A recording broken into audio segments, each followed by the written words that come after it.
Here we go. We're just going to cut to the chase. Time for Nintendo talk. Glorious! No, I won't give in till I'm victorious. And I will defend.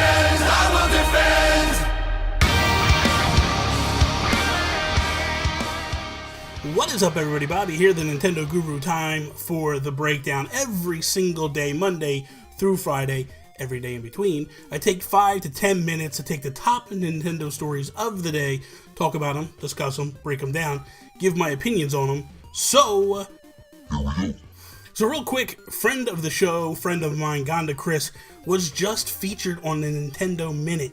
Really amazing. I don't know if you guys took the chance and the opportunity to watch the video. I'll have the link down below. You need to go check it out. It's about a 20-minute video.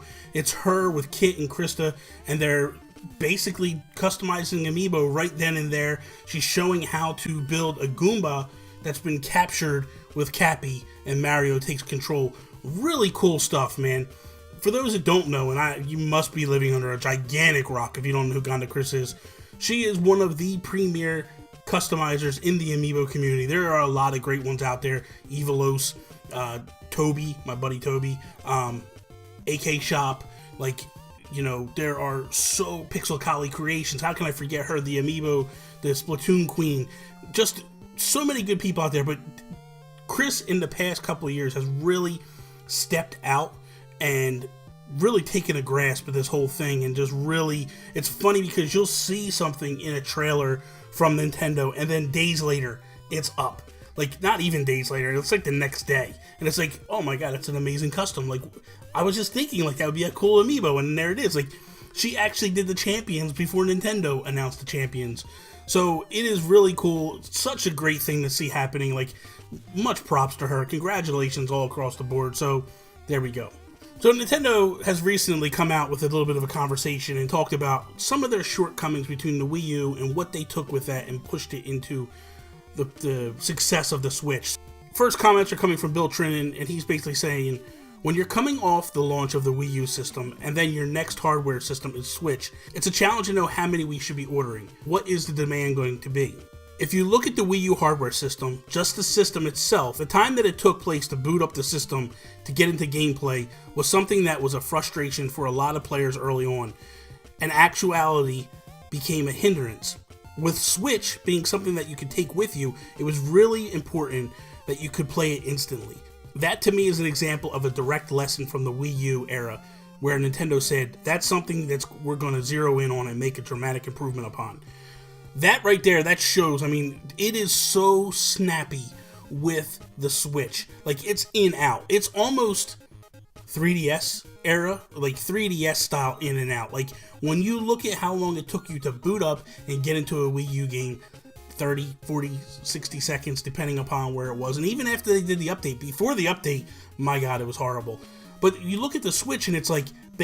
I could literally right now just push my button and be into the Switch like that. It is so quick, so fast. That is huge to see that they saw that and they fixed that issue. Next up is Doug Bowser, and he says, we had a glut of game releases up front on Wii U, and then kind of went dry for quite some time. From the first party perspective at least, we were very intentional and deliberate about Switch. We launched with Zelda the Breath of the Wild, which obviously was incredibly successful, drove hardware, and brought a bunch of new people to the franchise. And then followed that up with Mario Kart straight through the series of games we've released since then. Our goal is to delight players. We want people to have an access to our hardware, to our content, and have great experiences. So we actively read the market and try to understand what those trends are, and to make sure we're adjusting accordingly. We are responding, we are listening. So Doug Bowser has talked about this with the SNES Classic. He talked about how people were upset and they listened to the issues of the NES Classic launch and how they made a pivot and a change with the SNES Classic. Number one, what we saw was how difficult it was to get an NES Classic launch day. SNES Classic, yes, it was difficult, but it was nowhere near the struggle of the NES Classic, in my opinion, what I saw and everything I looked at. Hopefully moving forward, it continues. So much so, they're bringing the NES back next summer. So they're definitely starting to listen. I feel like that's the number one thing with Nintendo, this Nintendo, the new Nintendo, I feel like they listen to what the fans are saying, and they may not answer immediately. Like, here's an example. When the app came out, a lot of people were very upset that, hey, I can't leave the mobile app section of it and go tweet or text a friend or answer an email or look at an email that comes in. I have to stay right then and there up front with the mobile app, because the minute I left, I would lose voice chat. They fixed that. They changed all that. And it wasn't something that happened day one, but it was something that they listened to the complaints and they go, you know what? These guys are right. Let's make an adjustment. They always seem to just make that small pivot to fix things. And it is really cool to see them, this new Nintendo of sorts, that is listening to what the fans are saying. Now, here's the thing. People might be saying, like, well, why don't they respond quicker? You got to remember, Nintendo of America needs to answer to Nintendo of Japan. Same thing with Europe and Australia, Canada. Like, they all have to answer to Japan.